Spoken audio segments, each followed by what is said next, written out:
السلام علیکم ورحمۃ اللہ وبرکاتہ۔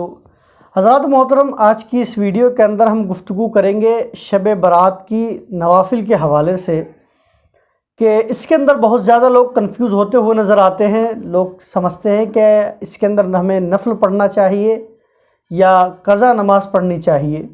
یہ شب قدر ہی کی بات نہیں ہے، چاہے شب معراج ہو، لیلۃ القدر کی رات ہو، یا اور بھی وہ راتیں کہ جن راتوں کے اندر جگا جاتا ہے اور اللہ کی عبادت کی جاتی ہے، تو کیا ان راتوں کے اندر ہمیں نوافل پڑھنا چاہیے یا پھر جو ہمارے ذمے قضا نمازیں باقی ہیں فرض، ان کی ہمیں قضا کرنا چاہیے؟ تو انشاءاللہ عز و جل آج ہم یہی سمجھنے کی ہم کوشش کریں گے۔ تو حضرات محترم، آپ یاد رکھیے کہ نفل نماز کس کے اوپر ہے؟ نفل نماز وہ شخص پڑھے گا جو صاحب ترتیب ہوگا۔ مطلب یہ کہ جس کی زندگی میں کوئی نماز چھوٹی ہی نہ ہو، 5 وقت کی نمازیں وہ ڈیلی پڑھتا ہو، وہ شخص ہے صاحب ترتیب کی، جس کی ایک بھی نماز نہ چھوٹی ہو۔ تو اس شخص کو حق ہے کہ وہ نفل نماز پڑھے، اللہ کی عبادت کرے۔ نفل نماز کیا ہے؟ نفل نماز ہے اوور ٹائم۔ مطلب یہ ہے کہ اگر ایک مثال لی جائے کہ ایک شخص ہے جو ڈیوٹی کرتا ہے 9 بجے سے لے کر شام کے 5 بجے تک۔ اب اگر وہ شخص چاہے گا کہ میں اوور ٹائم کروں تو اس کو چاہیے کہ پہلے 9 سے لے کے 5 تک وہ اپنی ڈیوٹی کرے۔ ڈیوٹی کرنے کے بعد پھر وہ کہہ سکتا ہے کمپنی والوں سے کہ مجھے اوور ٹائم کرنا ہے، مطلب 5 سے زیادہ کام کرنا ہے۔ اب جس شخص نے 9 سے لے کے 5 تک ڈیوٹی ہی نہیں کی، کام ہی نہیں کیا، اب وہ شخص یہ چاہ رہا ہے کہ میں اوور ٹائم کر لوں، تو وہ کیسے کر سکتا ہے؟ ہرگز نہیں کر سکتا ہے، کیونکہ اوور ٹائم کرنے کے لیے اسے 9 سے 5 کی پہلے ڈیوٹی کرنی پڑے گی۔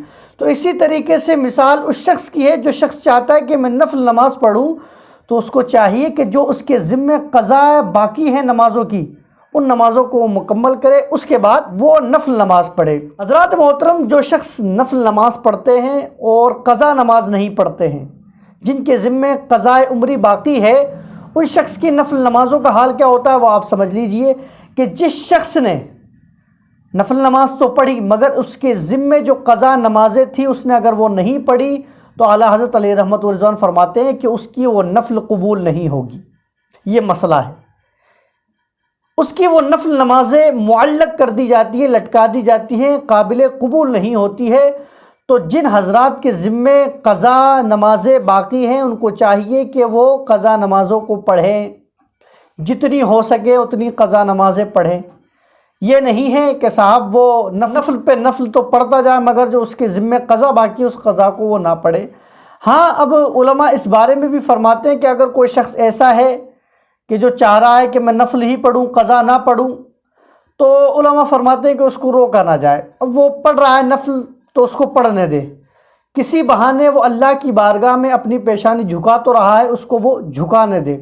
ہو سکتا ہے کہ وہ نفل پڑھتا پڑھتا اس کے پیشانی کے اندر، اس کے دل کے اندر نماز کی لذت پیدا ہو جائے اور وہ اپنی نمازوں کی جو قضا ہے وہ بھی قضا پڑھنے لگ جائے۔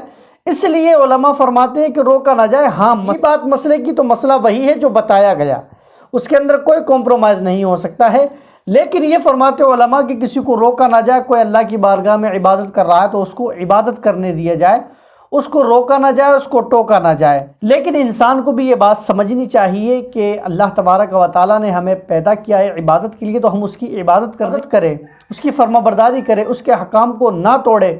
تو ہمیں چاہیے کہ ہم فرض نمازیں پڑھیں، 5 وقت کی نمازیں پڑھیں، اور اس کے ساتھ قضا نمازیں بھی پڑھتے رہیں، تو انشاءاللہ عز و جل ہماری قضا بھی مکمل ہو جائے گی۔ تو یہ مسئلہ ہے قضاء عمری کا اور نفل کا۔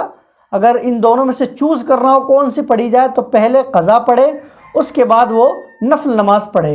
واللہ تعالی اعلم۔ السلام علیکم ورحمۃ اللہ وبرکاتہ۔